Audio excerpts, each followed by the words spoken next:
Muito bem, já estamos de volta. Você sabe que pode rever a qualquer momento todos os programas aqui do Vida e Saúde pelas nossas playlists do YouTube. Bem interessante você ter sempre à mão, se inscreve no nosso canal para poder compartilhar também mensagens, dicas e conversas interessantes sobre saúde.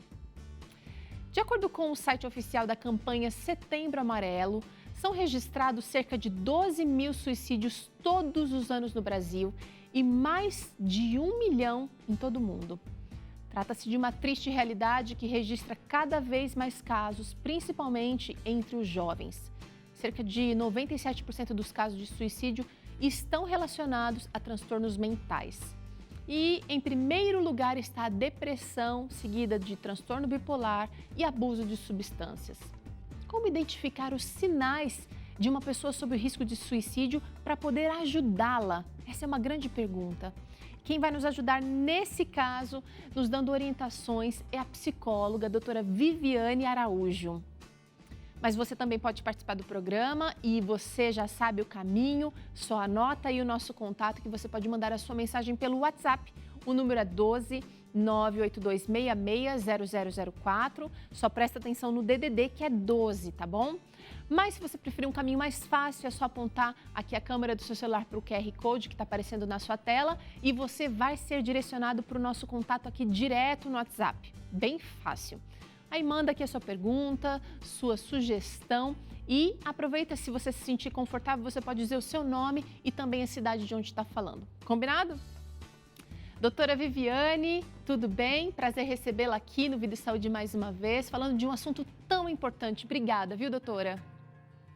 Oi, Teru, é um prazer estar com vocês de novo. Um assunto que é dolorido, é sofrido, mas muito importante para a gente entrar em contato. Com certeza. Doutora, a gente vê uma estatística como essa que a gente falou aqui, 12 mil casos no Brasil por ano, é muita gente. Eu começo a pensar quais seriam as principais causas do suicídio. Tudo bem que pode estar atrelado à depressão e outros transtornos mentais, mas quais seriam as principais causas? Então, uma coisa que a gente precisa ficar atento é que a gente sempre associa suicídio a transtorno mental. Então, se uma pessoa está com depressão, a gente fica mais preocupado, fica de olho. Se ela está passando por algum transtorno de ansiedade, a gente fica de olho. Mas tem muitos casos em que as pessoas não têm transtornos mentais. É uma reação impulsiva a uma situação que está acontecendo naquele momento.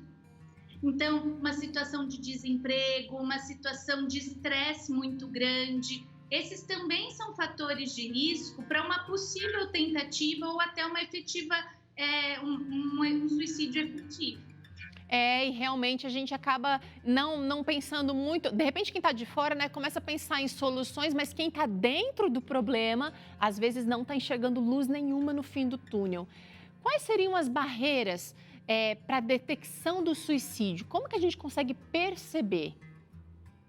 Então, o que mais dificulta a gente perceber e efetivamente poder fazer alguma coisa para ajudar as pessoas é o nosso tabu que a gente tem nesse tema. É muito difícil a gente poder falar ainda livremente sobre os nossos sofrimentos ou sobre os sofrimentos de quem está perto. E quanto menos a gente fala, quanto mais a gente se afasta da dor das pessoas, menos a gente faz para ajudar. Então, quanto mais a gente puder falar, por mais incômodo que isso seja, por mais que a gente possa, às vezes, até sem saber de exatamente o que fazer, mas que a gente não fuja efetivamente de lidar com o sofrimento das pessoas. Se a gente se disponibilizar para ouvir e para atender, se aproximar dessa pessoa em sofrimento, a gente está ajudando ela de uma forma assim, da mais efetiva possível. A gente tem a impressão de que se a gente conversa com uma pessoa que está vulnerável, né, em qualquer situação, seja por transtorno mental ou por uma situação difícil da vida, a gente tem a impressão de que se fala sobre suicídio, parece que a gente está sugestionando, mas você está querendo dizer que é o contrário, que a gente de repente está racionalizando para que a pessoa não leve isso a cabo. Exatamente. Quanto a gente tem essa ideia, né? Mas eu ainda vejo, eu sou professora no NASP, e aí quando a gente vai dar aula para os alunos, mas professora, se eu falar disso, eu vou estar dando ideia para ele. Uhum. exatamente o contrário. A gente só consegue aliviar sofrimento quando a gente entra em contato com o sofrimento. Então, se eu perguntar, olha, você efetivamente tem pensado, já pensou de alguma forma? É só assim, com essa informação, que daí efetivamente a gente pode fazer alguma coisa pela pessoa. Entendi. Sem saber, a gente vai estar rodando em círculos e sem poder ajudá-la da forma como ela precisa. Agora, nem todo mundo tem estrutura para poder ajudar. Muitas vezes, diante de um quadro como esse, é preciso buscar ajuda profissional, né? Sim, em caso de suicídio ou de pensamento suicida, essa é uma das coisas que não dá para a gente fazer sozinho. A ajuda dos familiares, dos amigos, da rede de apoio dessas pessoas é fundamental. Tá. Mas é com o auxílio do profissional psicólogo, profissional psiquiatra, o médico que vai dar esse suporte, inclusive se for necessário medicamentoso, é fundamental. Sem isso a gente não consegue, a gente acaba deixando a pessoa ainda em risco, mesmo tentando, não, eu estou fazendo de tudo para não levar ao médico ou psiquiatra ou psicólogo. A gente ainda está fazendo pouco em casos da pessoa estar com uma ideação suicida e ainda mais com uma ideação mais concreta e mais planejada do suicídio. Isso é fundamental, o auxílio de um profissional capacitado. Agora, doutora Viviane, você me disse que nem sempre o suicídio é resultado da depressão. Mas eu queria saber se o contrário é verdade. Se toda pessoa que tem depressão tem pensamento suicida. Também não. Tem algumas pessoas que vão passar pelo sentimento de desvalia, pelo desânimo, que são características da depressão, e que mesmo assim ainda não vão pensar no suicídio como uma solução para esse sofrimento. Então não é uma regra. Toda pessoa deprimida logo pensará em suicídio. Isso não é regra. Ela pode e vai precisar de cuidado. Se a depressão for mais moderada ou intensa, ela vai precisar de cuidados ainda mais específicos, mas isso não significa que por estar deprimida, essa pessoa pensará em suicídio. São questões separadas nesse sentido. E é interessante que muitas vezes a pessoa que tem ideias, né, do suicídio, ela não necessariamente gostaria de acabar com a própria vida. Muitas vezes ela quer acabar com um problema que ela não está conseguindo ver solução, né, doutora? O suicídio entra como uma alternativa para fazer cessar aquilo que está fazendo ela sofrer. Então, ela quer dar fim, não necessariamente à vida, mas ao sofrimento. O sofrimento que está se tornando insuportável de carregar, que ela não está conseguindo ver solução para isso. É nisso que ela quer dar fim. Por isso que o auxílio do profissional vai ajudá-la a pensar em outras alternativas para nesse momento que ela não consegue enxergar nada. Entendi. E olha, nessas horas não adianta a pessoa dizer, quem está do lado, falar, isso é falta de fé, isso é falta de Deus na vida, porque às vezes é um momento escuro que a pessoa está passando, que ela está precisando de uma injeção de fé e não de alguém para tirar o pouco de fé que ainda tem ali, né? Eu queria que você falasse um pouquinho para a gente, doutora, como é que a gente pode ajudar a prevenir o suicídio? A gente preparou aqui alguns passos que, de repente, vão ajudar a gente a focar mais. E o primeiro deles é encontrar um momento para conversar. A gente não fala disso, a gente precisa falar sobre o suicídio, sobre a tentativa. Mas não é a todo momento, em qualquer hora. Sei lá, estou no meio da mesa do almoço ou do jantar em família, eu falo, tu acha que você está pensando? A pessoa, na frente de muitas pessoas, pode se recusar a falar sobre isso. Então, seria importante que a gente tivesse um momento em especial, um reservado, que ela se sentisse segura para admitir aquilo que tem causado tanto sofrimento. Tá. Legal, então encontrar um momento adequado para conversar. Olha, uma outra coisa que eu acho que está quase em extinção, ouvir a pessoa sem julgá-la. A gente quer saber de falar, de dar receita, mas poucas pessoas conseguem ouvir, simplesmente ouvir.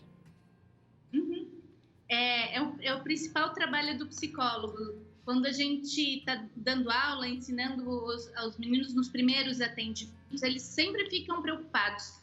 Eu preciso falar a coisa certa, professora. Como eu sei qual é a coisa certa para falar? E não se preocupe com a coisa certa para falar. Se preocupe em efetivamente ouvir a pessoa. Escuta, se você estiver do lado dessa pessoa, efetivamente ouvindo, sem expressar o que você pensa, o seu julgamento a respeito disso, é aí que você começa a poder fazer alguma coisa por ela. Não se preocupa com o que você vai dizer, se preocupa com a forma e com a sua disponibilidade de escutar. Tá. Olha, uma outra dica legal sobre ajuda para alguém, né? Sobre risco de suicídio. Mantenha contato. Como que é esse contato? Eu tenho que estar o tempo inteiro mandando uma mensagem aí, onde você está? Você não está pensando besteira? Como é que deve ser esse contato, doutora? Vai depender um pouco da situação em que a pessoa se encontra. Se é uma ideação suicida e ainda ela não tem fatos concretos, ela não tem planejamento concreto, você precisa estar próximo, como você conversa com um amigo, como você está hoje, como é que está seu dia, nesse sentido.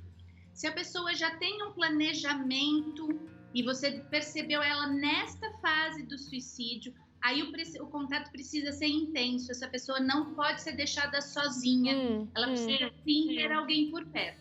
Então vai depender do momento em que você encontra essa pessoa. Tá. E não adianta aqui nesse contato, se a pessoa já se abriu, se ela conversou com você, não adianta também mudar o foco, né? Ficar. Porque a gente meio que nega o sentimento, a intenção dela, achando que está tirando a atenção, mudando de foco, mas na verdade ela continua com aquilo internamente, né? Isso. A gente não consegue, e isso é muito prejudicial para qualquer sentimento que a gente viva. Se a gente está triste, a gente precisa estar triste, vivenciar a tristeza. A raiva que seja, assim como é importante viver o amor. A gente não quer esconder quando a gente está amando ou quando a gente está feliz. A gente não deveria ter essa preocupação de esconder quando a gente está triste ou quando a gente está com raiva. É a expressão do sentimento que faz com que a gente se alivie dele. Tá. Que a gente consiga ficar mais leve nesse sentido. Entendi. Doutor, olha aqui, uma outra maneira de ajudar é encorajar essa pessoa a buscar ajuda profissional. Às vezes ela vai ter que ir sozinha, às vezes você não vai poder indicar alguém para ela, mas tem que encorajar. Sim, muitas pessoas, pelo menos ainda especificamente para as questões de saúde mental, ainda existe muito preconceito. Ainda tem muita gente que não procura porque acha ainda que é falta de Deus ou porque está se sentindo muito fraca. E aí você que está por perto precisa estar do lado dizendo que não, que isso é importante, que independente de sua fé, Deus deu conhecimento para o profissional nesse sentido de ajudá-la nesse momento. Então, de dar e de tentar desfazer esses mitos ou esses tabus que a gente tem ainda a respeito da procura de um profissional de saúde mental. Certo.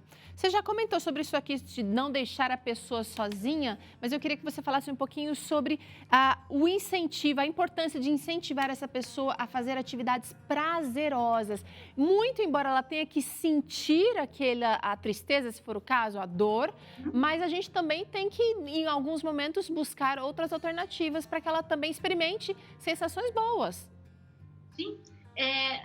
Se a gente for próximo, um familiar, um amigo, a gente tem essa ideia daquilo que faz bem a pessoa, de como ela se sente acolhida, o que traz, vocês vão falar de atividade física daqui a pouco, o que traz endorfina, o que movimenta. Às vezes a pessoa, por estar se sentindo mal e com essa ideação suicida, não consegue ver outras possibilidades. Por isso que a gente pode estimulá-la e junto com ela fazer as atividades ou os momentos que ela se sinta bem de alguma forma. Tá. E olha, tem que ser persistente aí se você é amigo, se você é familiar. Por quê? Porque às vezes você vai, leva a pessoa num lugar lindo, uma cachoeira, em meio à natureza, luz do sol, e ela não consegue ver beleza naquilo, de repente, nas primeiras vezes. Então você convida novamente, convida para dar uma volta ali num lugar público, porque a persistência vai gerar algum resultado. Doutora, por último aqui que a gente escolheu para falar, focar nas pequenas metas. Queria que você falasse sobre isso. Às vezes, quando a gente vai tratar ou falar de questões de saúde mental, a gente quer de uma hora para outra ter grandes transformações. E em qualquer atividade que a gente faça, meta que a gente se proponha, a gente não consegue de uma hora para outra, por exemplo, começar a correr uma maratona. A gente começa devagar e vai se estimulando por aquilo que é menor. Então, aquilo que for mais menor, mais fácil de fazer, e a gente valorizar essas pequenas conquistas. Né? Se ela não conseguia sair de casa ontem e está conseguindo hoje, essa já é uma grande conquista, mesmo que ela não esteja se sentindo muitíssimo bem, irradiando felicidade. Isso precisa ser valorizado. Até porque, né, doutora, essa história de uma hora tá aqui e no minuto seguinte tá ali não é nada legal também, né? Então tem que ter um crescente aí. E essas alterações muito bruscas de humor, mesmo para uma euforia, como a gente chama, isso pode ser um risco e uma sugestão de sintoma de possibilidade para a possibilidade do suicídio. Uma alteração muito grande. Eu estou aqui. Repentinamente estou muito feliz. Isso pode ser um risco. Isso legal. O contrário, a gente às vezes pensa que só vai cometer suicídio quem fica muito triste de uma hora para outra. Isso não é verdade. Pessoas que de repente começam a se despedir e começam a ficar muito felizes, esse também é um motivo para a gente prestar atenção.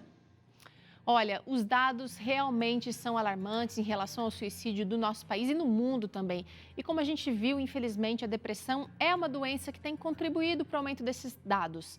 E eu quero convidar você agora para assistir uma reportagem que fala um pouquinho do papel do desabafo, de colocar para fora o que te incomoda, evitando muitas vezes o suicídio. Vamos ver junto?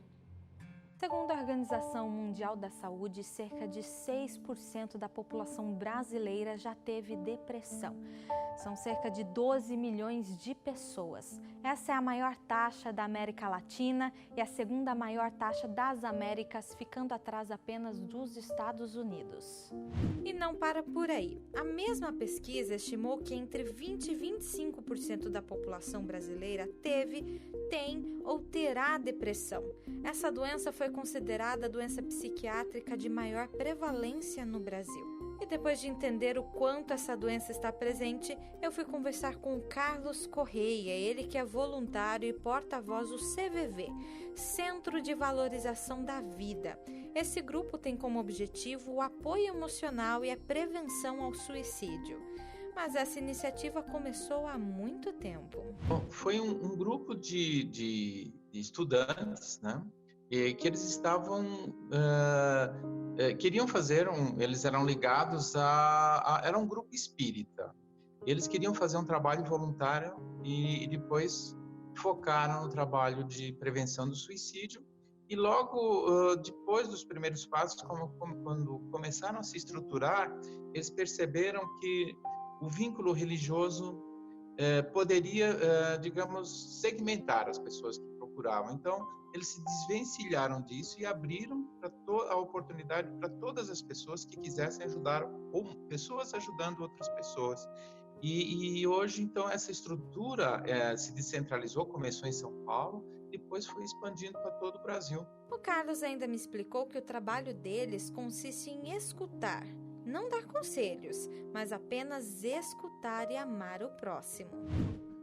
Para explicar como funciona a coisa, para não cair de paraquedas, porque às vezes assim, eu acho que eu posso ajudar dando milhares de conselhos, eu sou especialista em aconselhar. E a gente não faz isso. A gente ouve a pessoa, porque a gente realmente acredita que o melhor caminho é aquele que a própria pessoa constrói com as suas crenças. Ela só precisa, muitas vezes, clarificar a mente para encontrar aquilo que é melhor para ela.